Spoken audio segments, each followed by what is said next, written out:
So a lot of shit has been happening. There's a lot of... This past week has been absolutely insane. Really, the past month has been insane. Not only with my life, but the world. I moved again. I moved states this time. I got a new job. I start that next week, finally, because of fucking COVID and all that shit. I move in this weekend to my new apartment because of fucking COVID again. So COVID has been ripe with fucking my life over recently. But not as much as the people of Wisconsin, who have been through the absolute shitter. Those of you who don't know, I guess there's probably very few of you now. There's a man by the name of, I think his name is Jason Blake or Jacob Blake. It might have been Jacob Blake. Was shot in the back 7 times by officers because he was splitting up a dispute between 2 females, which is why he got there in the first place. Jacob Blake, an unarmed black man. Apparently there was like a warrant out for his arrest, but it was like some, like, I think it was like something like real small, like not where you shoot a man 7 times in the back. Like, no one really deserves to get shot 7 times in the back. We don't even give rapists that level of punishment. Look at Brock fucking Turner. The dude got a fucking, 3 months in jail for raping an unconscious girl. And yet this dude had like, I don't even know if he had a warrant. But even if he did, it didn't warrant him getting shot 7 times in the back. Because obviously, we don't care that much about crime in this country. We care about skin color. And that's why he was shot 7 times in the back. Don't give me that bullshit. That's because he had a warrant for his arrest. I had some dudes commenting on some Facebook post that I saw that he had like a warrant for his arrest, that he shouldn't have been resisting. Like, he didn't fucking resist. He was just trying to leave the scene because he only showed up to break up a fight between 2 females. Like, when the first officer got on the scene, there was another officer showed up. Like, yeah, that's probably smart because most officers' deaths happen between domestic disputes. That's the most times officers die is because there's a domestic dispute. So when there's 2 females actively fighting, they probably treated that as a domestic dispute. So they had more than 1 officer show up. Well, the second officer calls for backup. Third officer shows up, immediately says, "We need all available officers." You don't. You didn't. You didn't need all those fucking people. Okay? He just didn't. And then to shoot this man 7 times in his back as he's getting into his car with his children in the back seat is just fucking appalling. It is. All those officers should be tried and jailed for attempted murder. All of them. Because they all watched these officers pour 7 bullets into this man's back. Somehow he's still alive, but he's in very critical condition. And which brings me to another point that I've been thinking about all fucking day, is the right-wing fucking media and how the right wing has been peddling this idea of fear-mongering for, most people say for 4 years, but I've seen it for multiple generations. Ever since the Nixon administration, they have been pushing this idea that high crimes it's just gonna break the back of Americans. Just crime itself, which is completely false. And then they push the war on drugs, which I believe started with Lyndon Baines Johnson, but Nixon decided to turbocharge it. Later turbocharged by Ronald Reagan, further turbocharged by Bill Clinton. So it just hasn't been very good to be anyone of color since the Nixon administration, because what the right media does is they push this narrative of just massive fear-mongering. And the only reason why it is effective and why it works is because when you make people afraid and when you stoke enough fear, fear is one of your basic brain functions. Fear. And triggers your fight, flight, or freeze response. All three of those responses will override any critical thinking that you have in your brain. All three of those responses will override all critical thinking matters. So when the right wing pushes all of this fear mongering, it overrides critical thinking. I think that's why the right wing media has basically been so effective at pushing their narrative, because it's all about fear. It's all about being afraid of the unknown, being afraid of the different. You know, a lot of rural communities, like the one I grew up in, you don't know a lot of black people. You don't know a lot of trans people. You don't know a lot of gay people. Where I'm from, it's where I used to come from, very red. Very red. You know, there's a few blue people and people who are woke, I guess. But there's a few people who are able to see through the bullshit.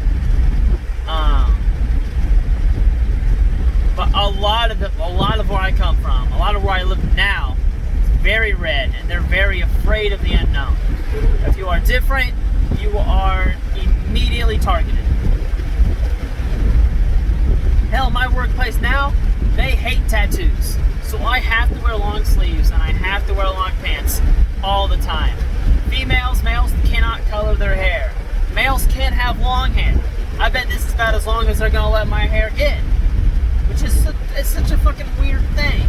It's such a weird thing to like make a requirement that you have to cover up all tattoos and men have to have short hair.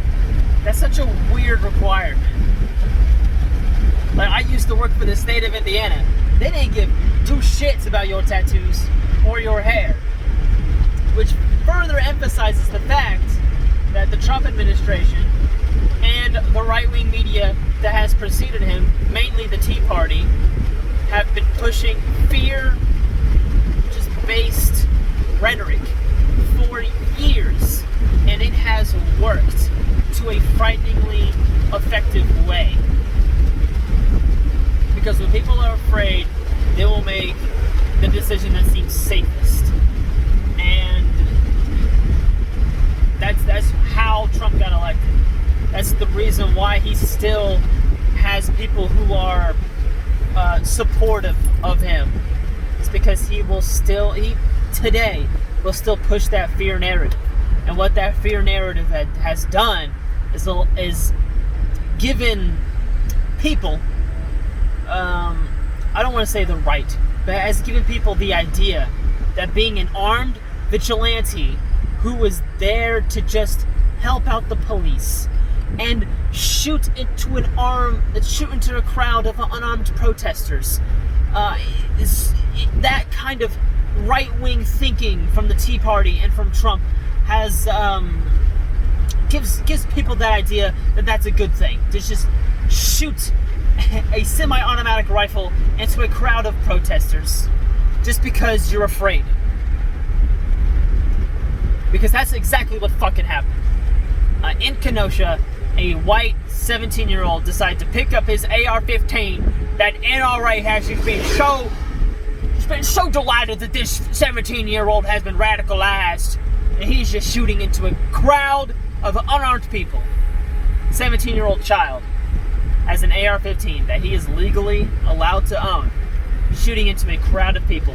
Murdered 2 people. I think he critically wounded 3.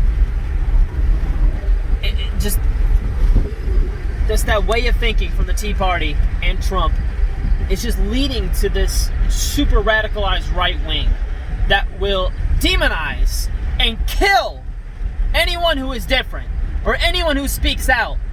And if you cannot see the parallels to fascism here, you really need to read a fucking book. That's exactly what happens when a right-wing leader starts to get fearful when the public starts to speak out against him. He radicalizes all of his supporters. And he tries to get so many people on his side, and then he says they are the enemy. The Antifa, the anti-fascists, are the enemy.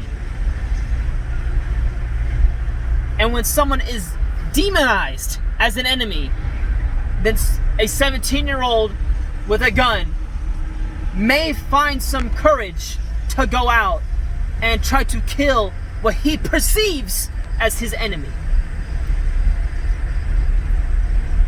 Which kind of brings back to what I saw last night and what I saw this morning from Stephen Colbert, that the Milwaukee Bucks and the NBA have shown more leadership in this time of uncertainty than the RNC and the Republican Party can muster. If you don't know, Milwaukee Bucks and George Hill, I will props him because he's the one who originally had the idea of not playing their game last night. Just not playing at all. And I've seen so many people saying, well, I guess I'm not a basketball fan anymore. I guess I'm not a fan of the NBA anymore. And if that was the straw that broke your back, fucking goodbye. You don't deserve to watch basketball. You don't deserve to watch any sports. You don't deserve any entertainment in your life if you think that one playoff game that the Milwaukee Bucks decided to boycott is going to break your back. You're just so ignorant. And you are so short-sighted. I always ask myself, like, how these people really feel knowing that they're going to be on the wrong side of history. Everyone always claims how they love MLK and they love Muhammad Ali. You forget, like, these people were radical leftists. These people were seen as criminals. MLK was one of the FBI's most wanted people. People hated Muhammad Ali. Like, what the fuck? And then you can't say in the same breath that you love these people and then turn around and say that you're not going to watch the NBA anymore because they decided to boycott their games yesterday due to the violence that is happening in Wisconsin. You can't say you like MLK and then aren't going to watch the NBA because they're protesting. You just can't. And if you do, there's something very wrong with that. Something very wrong with that. And you should really have some self-reflection. Which kind of also leads me to another point. I just got a lot of points today. I just got a lot of shit to say. Because it's been a while. Kind of leading to the fact that I believe the reason why the Tea Party and why Donald Trump has been so effective in stoking all this fear and causing this mass confusion is that the United States does not teach their history at all. They teach their super fantasy that is the U.S. history, where a lot of people believe that there was slavery ever since black people came to this country. There was slavery until the Civil War, and after that, there wasn't slavery anymore. And then there was Jim Crow. But then after the Civil Rights Movement, there was no racism anymore. And that's kind of the progression. That what it's seen as America is this constant, like, flow to perfection, to where we are now, where there's like the American history textbooks view it as like there's problems in this country, and then something big happened, and then we fixed it. And then there was another problem, something big happened, and we fixed it, which is completely fucking false. After the Civil War, black men had the right to vote. But then slowly but surely, Jim Crow and southern states asserted their will and made it to where black people couldn't vote anymore through voter suppression laws. People had to be able to read, but they wouldn't educate black people on how to read. So if you couldn't read, you can't vote. That was their logic back then. And they're still doing the same shit now with the driver's licenses. A lot of people in the inner city probably don't have a driver's license because they don't need one. They just take public transportation everywhere. If you live in New York City your entire life, what use do you have for a car? You can just take the subway everywhere, or you can just walk. It is idiotic to think that everyone in the United States has to get a driver's license. Because you don't. You don't have to get a driver's license. And if you don't have a driver's license, then you can't vote? Because that's so many politicians say that you have to show your voter ID. You have to have a form of ID, and then they always reference a driver's license. A lot of people don't have a driver's license. They just don't. A lot of people in the inner city don't need a driver's license. You just take public transportation everywhere. You don't need a car payment. You don't need car insurance because you don't need a car. What's the point of having a car? What's the point of having a car if you can walk to work? Or take a bus to work? Or take the subway to work? What's the point of having a car?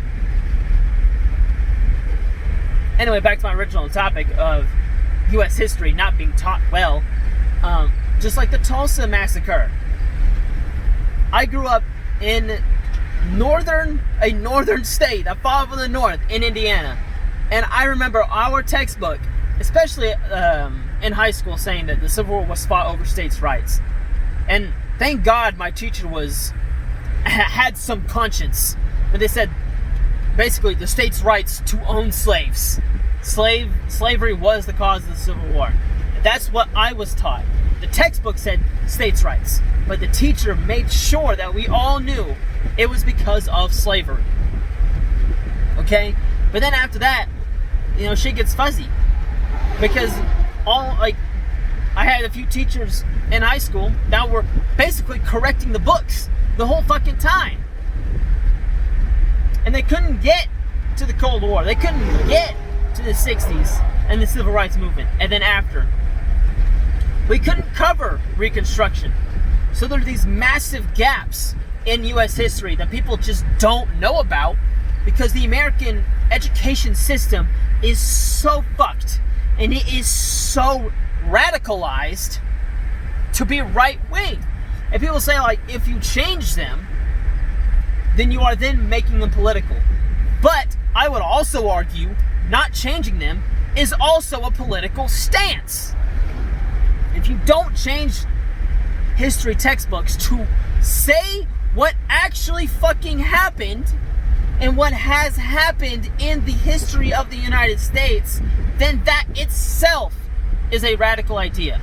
Then that itself is political. So we might as well teach the fact that the United States of America is a very flawed country. And we have very, very deep racism still today, obviously. That is a better way to teach history than the way we're doing it now. I didn't learn anything in high school. When I got to college, that's what I felt. First fucking week, I realized that I didn't learn shit in high school. I didn't learn a fucking thing. Which is why we need to completely overhaul the United States education system. We need a complete overhaul. Anyway, I'm gonna go. That's all the topics I thought about discussing. My fucking throat hurts. Yeah. So I'm moving in this weekend to my new apartment, so I should have good internet. So expect more gaming streams, expect more videos coming. It's just taking me a long fucking time to get this shit sorted. Anyway, I'm gonna go. So bye.